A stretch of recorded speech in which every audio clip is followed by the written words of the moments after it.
Hello students, welcome to ABR tech academy. ఈ వీడియోలో number system conversion మెథడ్స్లోని binary to octal conversion method గురించి చెప్పుకుందాము. ప్రాబ్లం ఎలా ఇస్తుంటారంటే, ఒక బైనరీ నంబర్ ఇచ్చేసి దాన్ని ఆక్టల్లోకి కన్వర్ట్ చేయమంటారు. బైనరీ నంబర్ అంటే అన్నీ వన్స్ జీరోస్ మాత్రమే ఉంటాయి. దాన్ని ఆక్టల్లోకి కన్వర్ట్ చేయాలి. Octal number base value 8. ఈ 8ని 2 పవర్ 3గా రాయొచ్చు. ఎందుకంటే 2 పవర్ 3 అంటే 2 into 2 into 2, 2 2s are 4, 4 2s are 8, 8గా రాయొచ్చు.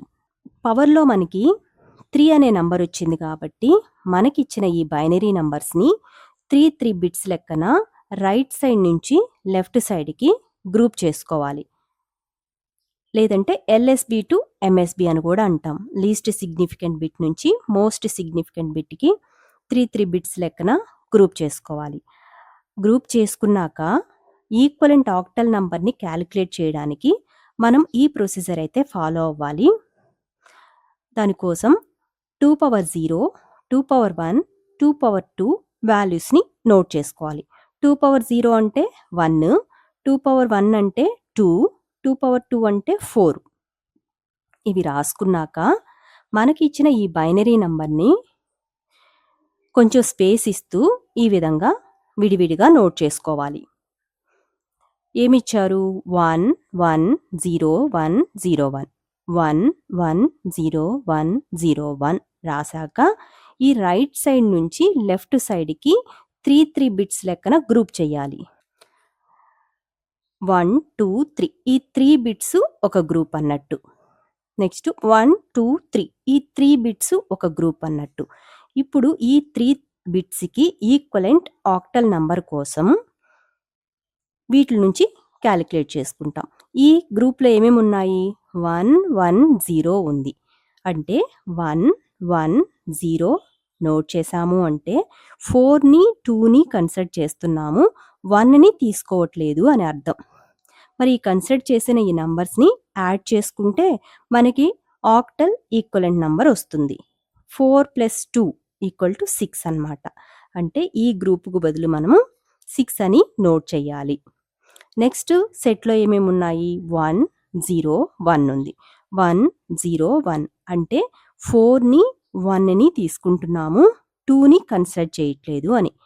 4 1 తీసుకుంటున్నామంటే ఆ రెండు నంబర్స్ని యాడ్ చేసుకోవాలి. 4 + 1 = 5. అంటే ఈ 3 బిట్స్కి బదులు మనం 5 అనే నంబర్ని తీసుకోవాలి. కాబట్టి ఈ 3 బిట్స్కి బదులు 6 అయ్యింది. ఈ 3 బిట్స్కి బదులు 5ని తీసుకోవాలన్నట్టు. ఫైనల్గా ఆన్సర్ ఏం రాస్తాము అంటే వాళ్ళు ఇచ్చిన ప్రాబ్లం రాసి ఈక్వల్ టు పెట్టి 6 5 బ్రాకెట్లో నోట్ చేసి సఫిక్స్లో 8ని మెన్షన్ చేయాలి. సో ఇదే మనకు కావాల్సిన ఆన్సర్. అట్లాగే ఇంకొక ప్రాబ్లం చూద్దాము. ఈ ప్రాబ్లం చూడండిమా. కన్వర్ట్ 1 0 0 1 1 0 1 1 బేస్ 2 టు ఆక్టల్ అన్నారు. ప్రొసీజర్ ప్రకారం ఏం చేయాలి? మనం ఇచ్చిన బైనరీ నంబర్ని విడివిడిగా కొంచెం స్పేస్ ఇస్తూ ఈ విధంగా రాసుకోవాలి.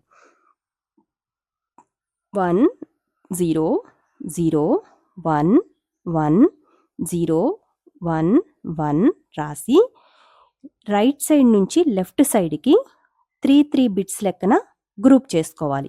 1 2 3 ఇక్కడికి ఒక గ్రూప్ అన్నమాట. నెక్స్ట్ 1 2 3 ఈ 3 బిట్స్ ఒక గ్రూప్. 1 2 డిజిట్సే ఉన్నాయి కదా, థర్డ్ డిజిట్ లేదు అంటే మనం ఒక 0ని ఇంక్లూడ్ చేసుకోవాలి. ఇప్పుడు 3 బిట్స్ అయినాయి. 1 2 3 ఈ 3 బిట్స్ ఒక గ్రూప్ లెక్కన ఈ విధంగా రాసుకున్నాక వీటి యొక్క ఈక్వలెంట్ ఆక్టల్ నంబర్ని క్యాలిక్యులేట్ చేసుకోవడం కోసం ఈ విధంగా రాసుకోవాలి. 2 పవర్ 0, 2 పవర్ 1, 2 పవర్ 2. ఎందుకు ఇట్లాగా 2 పవర్స్ తీసుకుంటున్నా అంటే వాళ్ళు మనకి ఇచ్చింది బైనరీ నంబర్స్ కాబట్టి బైనరీ డిజిట్స్ని ఈ విధంగా ప్లేస్ చేసుకోవాలి. 2 పవర్ 0 అంటే 1, 2 పవర్ 1 అంటే 2, 2 పవర్ 2 అంటే 2 2s are 4. ఈ విధంగా రాసుకున్నాక ఇప్పుడు మనకున్న ఈ బైనరీ నంబర్స్ యొక్క ఈక్వలెంట్ ఆక్టల్ నంబర్ని క్యాలిక్యులేట్ చేసుకుందాం. ఫస్ట్ సెట్లో ఏమేం డిజిట్స్ ఉన్నాయి? 0 1 0 ఉంది. 0 1 0 అంటే 2ని మాత్రమే తీసుకుంటున్నాము, 4ని 1ని తీసుకోవట్లేదు అని అర్థం. కాబట్టి 2 అనేది ఈక్వలెంట్ వాల్యూ అవుతుంది. నెక్స్ట్ గ్రూప్లో ఏమేమి ఉన్నాయి? 0 1 1 ఉంది. 0 1 1 అంటే 2ని 1ని తీసుకుంటున్నాం, 4ని తీసుకోవట్లేదు అని. ఈ తీసుకున్న నంబర్స్ని యాడ్ చేసుకోవాలి. 2 + 1 3 అవుతుంది. నెక్స్ట్ గ్రూప్లో 0 1 1 ఉన్నాయి. 0 1 1 అంటే 2ని 1ని తీసుకుంటున్నామంటే 2 + 1గా యాడ్ చేసుకుంటే మనకి 3 అవుతుంది. ఈ వాల్యూస్ కనుక్కున్న తర్వాత ఈ 3 బిట్స్కి బదులు 2ని మెన్షన్ చేయాలి. ఈ 3 బిట్స్కి బదులు 3ని ఇక్కడ రాయాలి. ఈ 3 బిట్స్కి బదులు 3ని ఇక్కడ రాయాలి. ఫైనల్గా ఆన్సర్ కోసం వాళ్ళు ఇచ్చిన ప్రాబ్లం రాసి ఈక్వల్ టు పెట్టి మనకేమి వచ్చాయి వాల్యూస్ 2 3 3 వచ్చింది కదా, అది బ్రాకెట్లో నోట్ చేసి సఫిక్స్లో 8 అని రాస్తే మనకి కావాల్సిన ఫైనల్ ఆన్సర్ వస్తుంది. ఈ విధంగా ఒక బైనరీ నంబర్ ఇస్తే ఆక్టల్లోకి కన్వర్ట్ చేయొచ్చు. ఇలాంటి మరిన్ని వీడియోస్ కోసం ఏబిఆర్ టెక్ అకాడమీని సబ్స్క్రైబ్ చేయండి. Thank you for watching.